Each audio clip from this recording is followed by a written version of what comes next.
नमस्कार, आप देख रहे हैं न्यूज फॉर नेशन और मैं हूं प्रियदर्शन। बिहार विधानसभा चुनाव के पहले नीतीश सरकार तमाम ऐसी घोषणाएं कर रही है जिससे कई वर्गों के लोगों को लोक लुभावन किस्म की अलग अलग लाभ का उनको लाभ मिले। दरअसल आपको बताएं कि आज नीतीश कैबिनेट की बैठक थी और बिहार कैबिनेट में आज कुल 36 एजेंडों पर मुहर लगी है और इन एजेंडों पर जो मुहर लगी है उसमें कई विभागों में नए नौकरियों के सृजन सहित अलग अलग वर्गों के मानदेय बढ़ाए जाने की घोषणाओं से लेकर के कई नई योजनाओं की शुरुआत को लेकर के आज बिहार कैबिनेट ने अपनी अहम मंजूरियां दी हैं। तो दरअसल नीतीश कैबिनेट ने आज जिन एजेंडों पर मुहर लगाई है उन 36 एजेंडों में क्या क्या लोक लुभावन घोषणाएं हुई हैं, अगर हम उस पे आए तो नीतीश कैबिनेट के द्वारा आज जो घोषणाएं की गई हैं उसमें आज अनुसूचित जाति जनजाति भीमराव अंबेडकर आवासीय विद्यालय बनाने को लेकर के औरंगाबाद में एक ऐसे विद्यालय को बनाने को लेकर मंजूरी दी गई है। इसके अतिरिक्त कृषि विभाग में के अंतर्गत विभिन्न कार्यालयों में 712 पदों की स्वीकृति दी गई है और जल्द ही इसके लिए नियुक्ति की प्रक्रिया शुरू की जाएगी। इतना ही नहीं, 534 कृषि संख्या की अनुदेशक और 178 पदों की मंजूरी दी गई है। साथ ही साथ कृषि विभाग में ही इसके अंतर्गत कृषि अधीनस्थ सेवा कोटि 5 पौधा संरक्षण नियमावली 2025 को भी मंजूरी दी गई है और शारीरिक शिक्षकों के मानदेय बढ़ाने का जो मामला काफी लंबे अरसे से लंबित चल रहा था तो उनके मानदेय में दोगुनी वृद्धि की गई है। यानी कि शारीरिक शिक्षकों का मानदेय जो अब तक 8,000 रुपए था उसे बढ़ा करके 16,000 रुपए करने के प्रस्ताव को नीतीश सरकार ने अपनी मंजूरी दे दी है। इसी तरीके से रसोईया और रात्रि प्रहरी के मानदेय को भी बढ़ाने को नीतीश कैबिनेट ने मंजूरी दी है, जबकि बिहार राज्य विद्यालय अध्यापक नियुक्ति स्थानांतरण सेवा नियमावली को भी नीतीश सरकार के द्वारा आज बिहार कैबिनेट में मंजूरी दी गई है। बिहार के सरकारी गैर सरकारी सहायता अनुदानित अल्पसंख्यक सहित मध्य उच्च विद्यालयों में अब उपस्थिति के आधार पर वित्तीय लाभ मिलेगा और इसे आज बिहार कैबिनेट में मंजूरी दी गई है। मुंगेर विश्वविद्यालय को लेकर के एक बड़े फैसले के तहत 151 शिक्षक के अकादमियों के पदों के सृजन करने को मंजूरी दी गई है और बिहार शहरी आयोजन स्कीम नियमावली 2025 को भी मंजूरी दे दी गई है। साथ ही साथ एक अहम निर्णय के तहत बिहार प्रशासनिक सेवा के अधिकारी विजय कुमार की सेवा से बर्खास्त को लेकर के आज जो दंड की प्रक्रिया थी उसे नीतीश कैबिनेट ने बरकरार रखा है। और इसके अतिरिक्त अगर हम बात करें कई जो अन्य मंजूरियां दी गई हैं उसमें उद्योग विभाग के अंतर्गत औरंगाबाद जिले के अंतर्गत कुटुंबा अंचल में रैयती भूमि का आधारभूत संरचना विकास प्राधिकरण पटना के माध्यम से अधिग्रहण एवं अधिग्रहण के लिए जो प्राकृतिक राशि है वह 284 करोड़ 68 लाख 28 हजार रुपए के मद से स्वीकृति दी गई है। कटिहार में इसी प्रकार से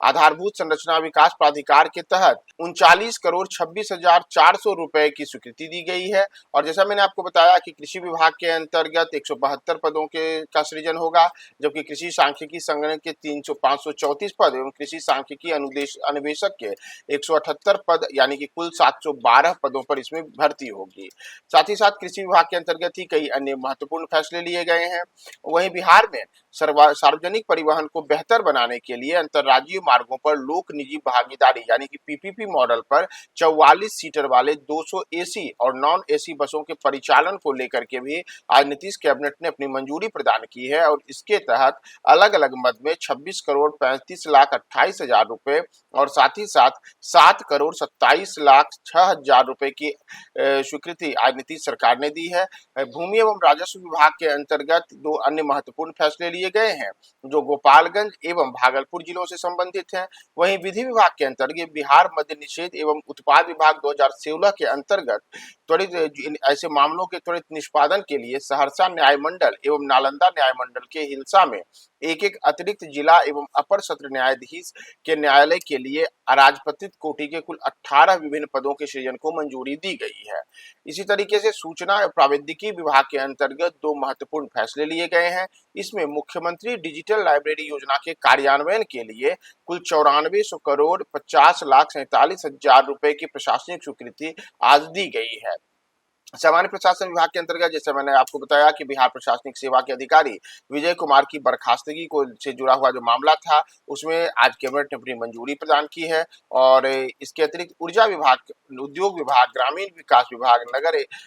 विकास एवं आवास विभाग के अंतर्गत कई महत्वपूर्ण आज विधेयक जो प्रस्ताव थे, उन्हें आज नीतीश कैबिनेट ने मंजूरी दी है। साथ ही साथ शिक्षा विभाग के अंतर्गत भी जैसा मैंने आपको बताया कि जो 8,000 रुपए का अब तक मानदेय मिलता था शारीरिक शिक्षकों को, उनके मानदेय में दोगुनी वृद्धि की गई है। और इसी तरीके से रात्रि प्रहरी के लिए भी जो मानदेय था उसमें भी वृद्धि की गई है। साथ ही साथ शिक्षा विभाग के अंतर्गत कई अन्य महत्वपूर्ण घोषणाएं की गई हैं, जिसके अंतर्गत अब स्थानांतरण की नियमावली में भी जो स्वीकृति थी उसे आज नीतीश कैबिनेट ने प्रदान की है। खाद्य एवं उपभोक्ता संरक्षण विभाग के अंतर्गत नीतीश कैबिनेट ने दो महत्वपूर्ण मंजूरियां प्रदान की हैं। और साथ ही साथ खान एवं भूतत्व विभाग के अंतर्गत बिहार के जमुई जिला में मैग्नेट यानी कि लौह अयस्क के मोजास और भंटा संयुक्त ब्लॉक की ई नीलामी को लेकर के आज नीतीश कैबिनेट ने मंजूरी प्रदान की है। साथ ही साथ बिहार कैबिनेट की एक महत्वपूर्ण मंजूरी में स्वास्थ्य विभाग के अंतर्गत जो बिहार राष्ट्रीय स्वास्थ्य मिशन के अंतर्गत आशा कार्यकर्ता एवं आशा फैसिलिटेटर हैं, उनके वर्तमान में जो निर्धारित पारितोषिक रुपए 1,000 रुपए है, उसको प्रति माह के दर पर 2,000 रुपए करने के अतिरिक्त कुल 3,000 रुपए प्रति माह पारितोषिक के रूप में दिए जाने को स्वीकृति प्रदान की गई है। वहीं बिहार में आने वाले विधानसभा चुनावों को लेकर के भी एक महत्वपूर्ण निर्णय लिया गया है। और निर्वाचन विभाग के अंतर्गत आगामी बिहार विधानसभा